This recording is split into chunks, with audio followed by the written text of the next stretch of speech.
Did Nagisa really waste her wish?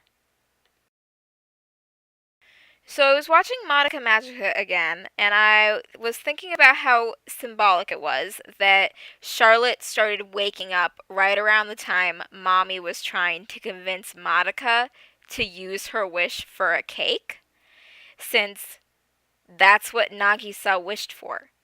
Nagisa wished for a single cheesecake. Now, when you look at the translations of the runes in her witch's lair, you can find this. It's really a delicious cheesecake. My dying mother wanted to eat it, but perhaps I should have cured her disease instead. However, that surely wasn't appropriate. Now, when you first look at that, you would think that Nagisa didn't really think that curing her mother's illness was possible, so she wished for a cheesecake. And after she got that, she realized that she just wasted the wish that could save her mother's life, and immediately despaired upon that. But here's another idea.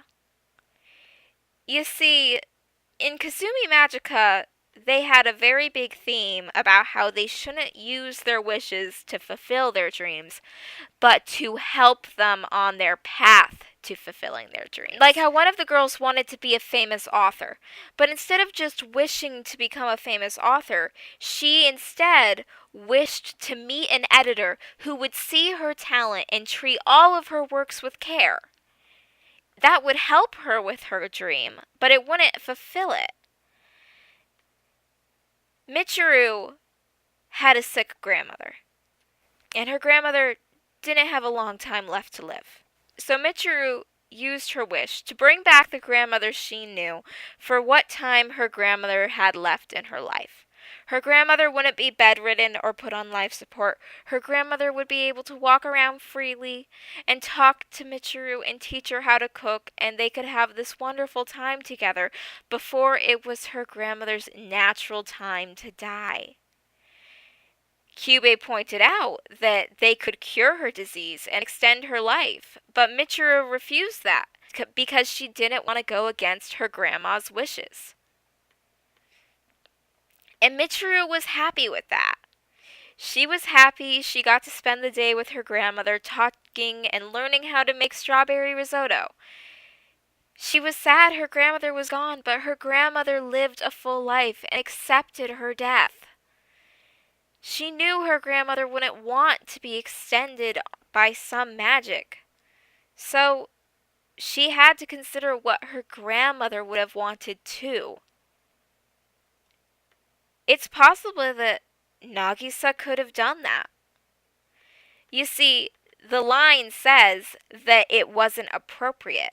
That could have been taken that Nagisa wanted to cure her mother's illness, but her mother had already accepted death and knew it was simply her time and didn't want to go against that.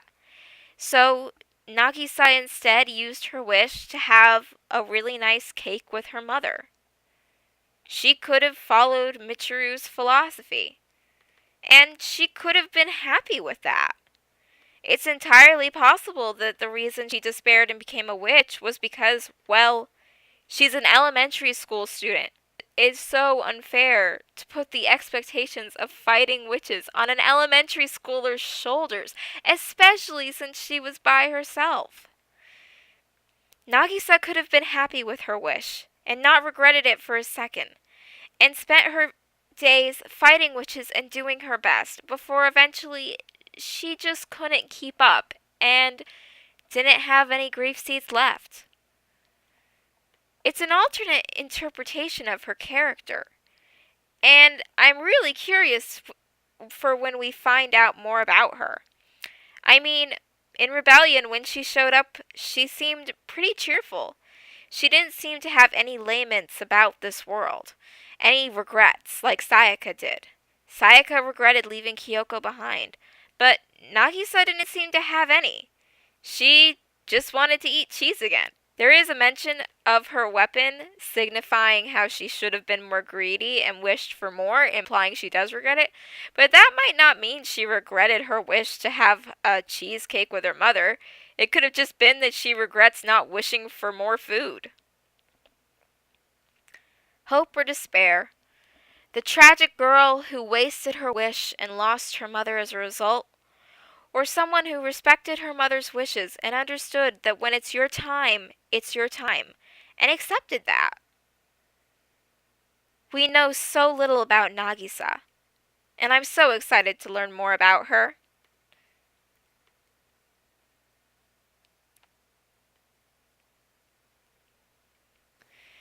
Everyone should head on over to the Puele Magi Wiki. It is where I do all my fact checking on the Madoka series and get a lot of my images. There is even a really cool page on there about deciphering the runes in all of the witches' lairs. So you should check it out. And for anyone wondering if why in my drawing of Nagisa I didn't put her in her pink dress, it's because I figured that she probably was wearing different clothes. I mean, I figured it was probably because when she made her wish, if she didn't despair immediately, then she would have been wearing a different outfit than the one she appeared in during Rebellion. And I hope you guys noticed how I tried to make my design of Nagisa's mother look similar to Charlotte's first form with the sweater and pink hair. I put effort into this. I tried to make the cheesecake look delicious.